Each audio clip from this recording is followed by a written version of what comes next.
The issue at hand here is not whether or not NATO is taking any action regarding Ukraine. Rather, the question is whether or not European allies are doing enough to share the burden, and whether or not the war will finally spur much needed defense cooperation among them, which will strengthen the European pillar in NATO. Individual allies are sending billions of euros worth of ammunition and military equipment, while NATO helps coordinate Ukraine's request for assistance and supports allies in delivering substantial humanitarian, non-lethal, and financial aid.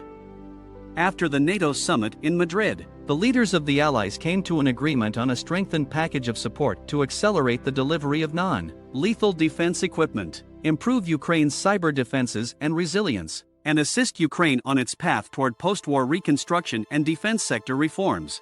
This agreement was reached after the NATO summit in Madrid. Nevertheless, the unfolding energy crisis and impending economic downturn in Europe may put a damper on such support and lead to a reduction in Europe's overall defense spending. Despite the fact that it prompted a unified and strong show of solidarity and support across the alliance, the war in Ukraine has also exposed long-standing strains within NATO regarding its geostrategic priorities and differing threat perceptions among NATO members of their security environment, particularly when it comes to the Eastern European and Baltic flanks of the alliance. Subscribe to our channel if you want to enjoy more videos. It has also shown how vulnerable Europe is without the United States ramping up their military presence across the continent and increasing their deliveries of security assistance and weaponry to Ukraine. This has been shown by the events that have transpired. In point of fact, Russia's military invasion has resulted in the necessity to conduct a re-evaluation of the current state of security in Europe, as well as the role of European countries within the alliance in terms of maintaining deterrence and defense without the full force of U.S. power. In order to assist Ukraine in defending its cities and towns from Russian aggression, members of the Western Defense Alliance known as NATO have offered to provide the country with air defense systems. According to Ukraine's President Volodymyr Zelensky, the country currently possesses only enough surface-to-air missiles to adequately defend 10% of the country. What exactly is NATO? The North Atlantic Treaty Organization, more commonly known as NATO, is a defensive-oriented military alliance. It was established in 1949 by a group of 12 countries, including the United States, the United Kingdom, Canada, and France. Members have made a pact to assist one another in the event that they are subjected to armed assault. After World War II, the challenge of countering Russian expansion in Europe was one of the primary motivations behind the formation of NATO. After the fall of the Soviet Union in 1991, many of the Eastern European countries that had been Russia's allies in the Warsaw Pact were granted membership in the North Atlantic Treaty Organization, NATO.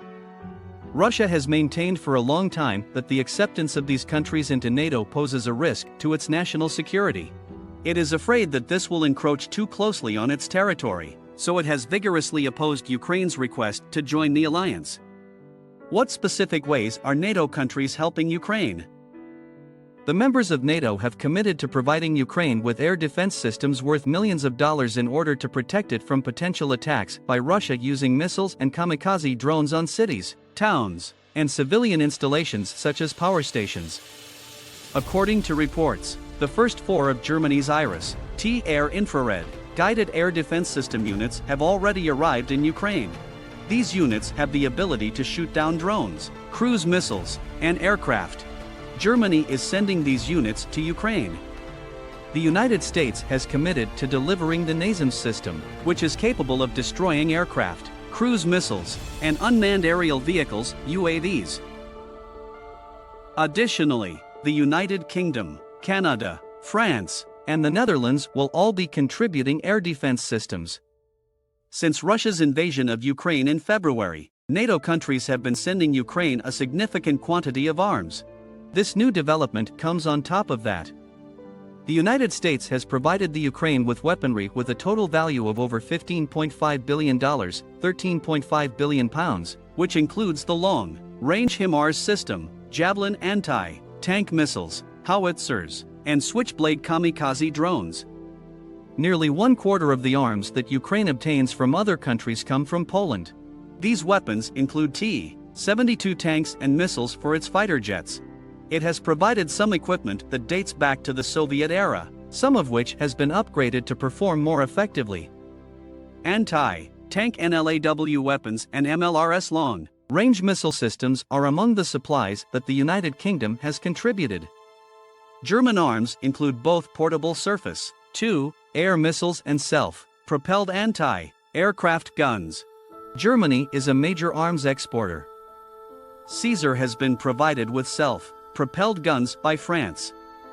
The military of Ukraine is also receiving extensive training from countries that are members of NATO. Article 5 of the NATO Charter requires countries to come to the defense of a fellow NATO member if that member is attacked. But because Ukraine is not a member of NATO, its member countries have refrained from sending troops onto Ukrainian territory. Leading members of NATO, such as the United States, are concerned that doing so would put them in direct conflict with Russia, which could then escalate into a wider war. They have not only declined to implement a no-fly zone over the country, but they have also given the same reason. On the other hand, there are approximately 40,000 NATO troops permanently stationed in Eastern Europe, on the territory of alliance members such as Lithuania and Poland, and another 300,000 troops are on high alert. According to Russian media outlets, President Vladimir Putin has stated that there are military units in Ukraine that are under the de facto command of Western advisors. This statement has been widely reported in Russian media outlets.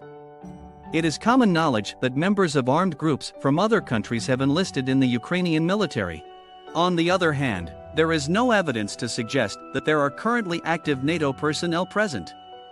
What other steps are available to NATO member countries? According to Article 4 of the NATO Charter, the alliance can hold talks if one of its member states believes that it is in danger from another nation or terrorist organization. The most recent invocation of Article 4 occurred in February, when Poland and the Baltic nations did so in response to Russia's invasion of Ukraine.